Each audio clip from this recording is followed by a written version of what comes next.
In 1975, the school gym became a world of its own. Paper streamers hung from basketball hoops, colored lights softened the familiar walls, and every new record offered another chance to cross the floor. When will I see you again? These were not merely the year's biggest hits. All I had until you came. They became the sound of borrowed courage, rehearsed steps, sudden crushes, and evenings that seemed ordinary until memory transformed them into something precious. Think of me, babe, whenever some sweet Number 1, Love Will Keep Us Together by Captain and Tennille. keep us together. When this record began, almost everyone in the gym already knew it. Love Will Keep Us Together spent 4 weeks at number 1, became America's best-selling single of 1975, and later won the Grammy for Record of the Year. Singing a song, don't mess around, you just gotta. Daryl Dragon reportedly played every instrument except the drums, which were handled by legendary session musician Hal Blaine. For teenagers circling a polished gym floor, the song made romance sound cheerful, manageable, and almost guaranteed. 'Cause I really love you, stop. I've been thinking. Instead, it offered 3 bright minutes when affection seemed strong enough to survive jealousy, distance, and every awkward misunderstanding. You belong to me now. Ain't gonna say. Some records capture how love really feels. This one preserved how young people hoped it would feel. Number 2, The Hustle by Van McCoy and the Soul City Symphony.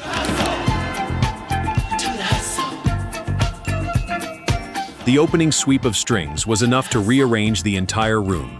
Students who had practiced the steps moved forward confidently, while everyone else watched for a moment and tried to follow. The Hustle reached number 1 and won Van McCoy the Grammy for Best Pop Instrumental Performance, helping move disco from urban clubs into the center of American popular culture. At a school dance, nobody needed to interpret the song or understand a complicated story. Joining the line meant risking embarrassment, but it also meant belonging. For a few minutes, shy students, confident dancers, teachers, and chaperones could all share the same rhythm. The steps may have been rehearsed, but the joy felt wonderfully spontaneous. Number 3, Lady Marmalade by Labelle. Few records could make a decorated school gym feel this daring. Produced in New Orleans by Alan Toussaint, Lady Marmalade drew much of its muscular pulse from members of the Meters, surrounding Labelle's gospel-powered voices with funk, You wanna give it a go? brass, and unmistakable attitude. It reached number 1 in March 1975, and its cultural importance eventually earned it a place in the National Recording Registry. Your lady mama Patti LaBelle, Nona Hendrix, and Sarah Dash sounded fearless, glamorous, and completely removed from the everyday rules of classrooms and hallways. Lady Marmalade did more than fill the floor. It showed how music could turn an ordinary room into somewhere mysterious, colorful, and slightly forbidden. Number 4, Get Down Tonight by KC and the Sunshine Band.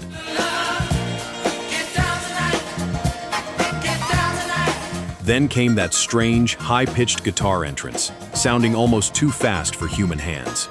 The effect was created by playing a recorded guitar part back at double speed, an ingenious studio trick that gave Get Down Tonight one of the decade's most recognizable openings. Written by Harry Wayne Casey and Richard Finch, it became KC and the Sunshine Band's first number 1 pop hit. The percussion pushed forward, the horns flashed, and the message was joyfully direct: stop standing near the wall and move. It captured the moment when disco was becoming less of a specialized club sound and more of a shared national language. Some songs waited for dancers to make the first move. This one practically pulled them onto the floor. Are you enjoying this video? If you are, please hit the like button. I'd sincerely appreciate it.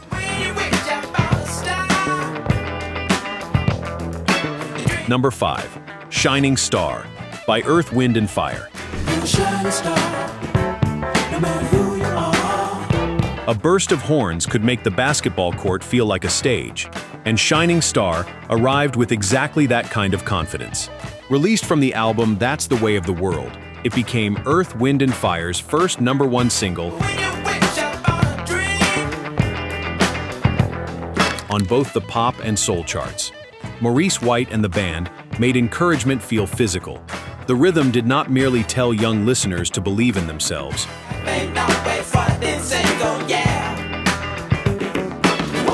It gave them a beat for acting as though they already did. In a room filled with self-conscious teenagers, that mattered. For the length of the record, nobody had to be the most fashionable, athletic, or popular person in school.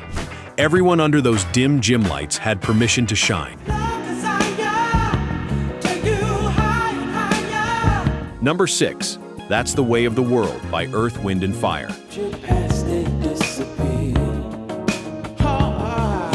After the excitement of Shining Star, this record let the room breathe without breaking the spell. The title track came from Earth, Wind & Fire's 1975 soundtrack album for a film about the music business. But the movie faded quickly,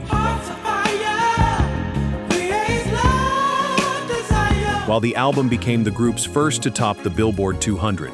At a school dance, its warmth offered a different kind of movement. Couples swayed, the evening briefly felt more reflective. Maurice White's vision carried both hope and acceptance, as though growing up meant learning that joy and disappointment often arrive together. It was dance music with wisdom in its heartbeat. Even beneath paper decorations, life was already teaching its quiet lessons. Number 7. Boogie on Reggae Woman by Stevie Wonder. The grooves seemed to enter the gym from the floorboards upward. Released from Fulfillingness' first finale, Boogie on Reggae Woman blended a churning synthesizer bass line with restless keyboard textures, creating an innovative synth-funk shuffle. Despite its title, the record was less conventional reggae than Stevie Wonder's playful reinvention of rhythm. Nobody needed formal steps for this one. Its pulse encouraged shoulders to loosen, feet to slide, and self-consciousness to disappear into the crowd. For teenagers who had spent the evening wondering where to stand, this was the moment movement became instinct. The finest grooves never demand attention. They quietly take control.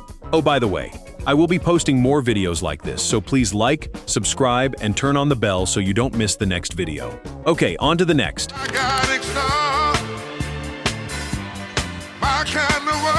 Number 8. You're the First, the Last, My Everything by Barry White. As Barry White's voice rolled through the speakers, the crowded gym suddenly seemed smaller and more intimate. The song had an unlikely beginning. Peter Radcliffe originally conceived it years earlier as a country number called You're My First, You're My Last. My In-Between. White reshaped it into sweeping orchestral soul. It reached number 2 in America and topped the British chart. For nervous couples, the record offered romance with enough rhythm to keep them from standing completely still. White made devotion sound enormous, yet the memories it created were often tender and awkward.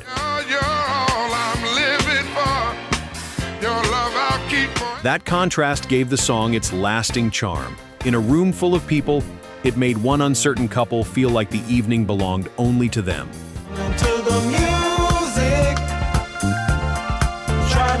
Number 9. Walking in Rhythm by the Blackbyrds.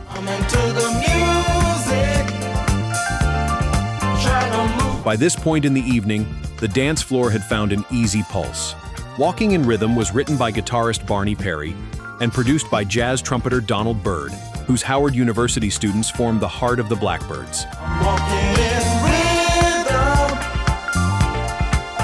It reached number 6 on the Hot 100, while also climbing the soul and easy listening charts. Its gentle jazz-funk groove did not command the room. It kept the room together. Beneath that relaxed surface was a song about wanting to return home to someone, giving its breeziness a quiet thread of longing.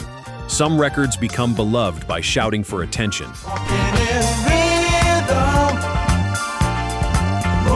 This one endured by making everything feel effortless. Would you call this one of the smoothest grooves of 1975? Comment yes if you agree. Number 10, Do It, Till You're Satisfied, by BT Express. Whenever the room began losing energy, this was the kind of record that could bring it roaring back. Do It, Till You're Satisfied became the centerpiece of the group's 1974 debut album. That album later topped the R&B chart, reached number 5 on the Billboard 200, and earned a gold certification in March 1975. The song's force came from repetition used not as decoration but as momentum. Percussion, bass, guitar, and horns locked into a muscular groove that left very little space for hesitation. At a school dance, it was a challenge to those lingering near the walls, and a second wind for everyone already sweating beneath the gym lights. Keep moving until the music has given you everything it can. Some songs invite people onto the floor. This one refused to let them leave unchanged. Number 11, Cut the Cake, by Average White Band. The horns hit with such precision that even tired dancers could find one more burst of energy. Cut the Cake followed Average White Band's breakthrough with Pick Up the Pieces, reaching the American Pop Top 10 and the R&B Top 10 during 1975. Producer Arif Mardin helped sharpen the record's crisp, muscular sound, while Roger Ball shaped its memorable horn arrangement. Behind the celebration, however, stood genuine loss. The album was dedicated to original drummer Robbie McIntosh,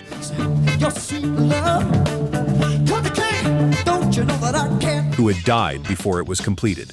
That hidden sadness gives the groove another dimension. On the school dance floor, nobody needed to know the story. They only heard a band locking together with remarkable discipline. Yet the music's joy now feels almost defiant, as though rhythm itself could carry people through grief. Funk could be festive without being shallow. Sometimes the tightest celebration is built around an absence nobody else can see. Number 12, You Ain't Seen Nothing Yet, by Bachman Turner Overdrive. Suddenly, the gym belonged to the guitar players, or at least to everyone pretending to be one. You Ain't Seen Nothing Yet had already reached number 1 in the United States and Canada, giving Bachman Turner Overdrive the biggest chart hit of its career. The famous stutter was reportedly added by Randy Bachman while jokingly imitating his brother Gary, who stuttered, and the unusual vocal became the record's unforgettable signature. The band itself had grown from the remnants of Brave Belt into one of Canada's loudest rock exports. At a dance dominated by polished soul and funk, those heavy chords changed everyone's posture. Boys threw imaginary guitar shapes, dancers jumped instead of gliding, and the gym briefly felt like a concert hall. It brought swagger into a night filled with nerves. Every dance needed one record that let awkward teenagers feel gloriously louder than they really were. When will we share precious moments? Number 13, When Will I See You Again by the 3 Degrees. When will I see you again? As the night moved toward its quieter hours, this song turned uncertainty into something graceful. Written and produced by Philadelphia soul architects Kenny Gamble and Leon Huff, When Will I See You Again featured Sheila Ferguson on lead, supported by Fayette Pinckney and Valerie Holiday. Ferguson later admitted that she initially disliked the song because it seemed too simple, I have to wait for only to reconsider after it sold millions and became the group's defining international hit. Every sentence in the song is a question, deepening its sense of emotional suspension. That made it perfect for young couples who had no idea what came after the final record. Will I have to suffer and cry the whole night? Would they speak on Monday? Had the dance meant anything? The gentle rhythm allowed them to stay close, while the unanswered questions did the emotional work. When will our hearts beat together? Some slow songs promised forever. This one understood that teenage romance often lived in the uncertainty between goodbye and whatever happened next. Trying to forget my Number 14, Feelings by Morris Albert. feelings. Few moments were more vulnerable than the slow dance near the end of the evening. Feelings, written and recorded by Brazilian singer Morris Albert, reached number 6 on the Billboard Hot 100 and number 2 on the Adult Contemporary chart during 1975. Feelings of love. Its success also brought Grammy nominations for Song of the Year, Best Male Pop Vocal Performance, and Best New Artist. Years later, French composer Louis Gastet received co-writing credit after successfully arguing that the melody drew from an earlier composition of his. Teardrops. None of that mattered to the students trying to decide where to place their hands. The song's openness made sophisticated listeners roll their eyes, but a school dance was exactly where unguarded emotion belonged. At that age, Laying down on my face. heartbreak could feel enormous even before anyone had experienced much of it. Sentimentality may age badly in public, yet privately it often preserves our most honest memories. Long enough of being alone. Number 15, Only Yesterday by the Carpenters. All I had until you came. By the final song, the decorations looked tired, conversations had softened, and someone was already stacking chairs near the wall. Written by Richard Carpenter and John Bettis, Only Yesterday became another major international success for the Carpenters, Everyone must face their share of loneliness. reaching the American top 10 and number 7 in Britain. It also became their final top 10 single on the Billboard Hot 100 during Karen Carpenter's lifetime, In my own time, nobody knew. giving its gentle optimism a poignancy nobody could have understood in 1975. Karen's voice carried none of the strain or uncertainty felt by the young couples beneath the dim lights. Waiting was all my heart could do. She made remembrance sound warm rather than painful, as though yesterday could be held without being lost. That was why the record belonged at the evening's end. The dance was finishing, but memory had already begun its quiet work. Sometimes a song becomes nostalgic before the final note has even faded. Those school dances were never as polished as memory makes them. The decorations were homemade, the sound system crackled, and most people spent at least part of the evening pretending not to feel nervous. Yet the music gave everyone somewhere to place those feelings. Funk offered confidence. Disco created community. Rock supplied rebellion, while the slow songs made room for tenderness, embarrassment, and hope. Years later, we may forget who stood beside the record player, or what we wore beneath those gymnasium lights. But hearing one of these songs can restore the room in an instant. The polished floor, the folding chairs, the nervous walk towards someone waiting across the gym. Which song takes you back to a school dance of your own? Share that memory in the comments, and subscribe to Retro Rewind for more stories about the music that never truly left us.